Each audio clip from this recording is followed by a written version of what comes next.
স্টেথোস্কোপের গাটা ঠান্ডা, ভাঙা চশমাটা চুপ, হাসি মুখে মেয়েটা ফটোর ফ্রেমে, সামনে জ্বলন্ত ধূপ। ডাক্তারিতে চান্স পাওয়ার খবরে হয়তো সেদিন মেয়েটার বাড়ি জুড়ে ছিল হইচই। রান্নাঘর থেকে খুন্তি হাতে দৌড়ে বেরিয়েছিল মা, চিৎকার করে বলেছিল, ওগো সুখবর আছে, পাড়া প্রতিবেশী সব গেলে কই?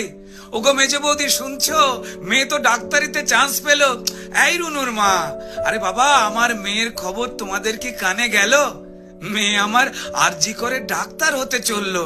জানো বৌদি, মনে হয় গত জন্মের পুণ্য হয়তো এবার সত্যি হয়ে ফলল। আত্মীয় স্বজন হেসে উত্তর দিয়েছিল, ব্যাস আর চিন্তা কি বৌদি, তোমার মেয়ে তো আমাদেরও মেয়ে।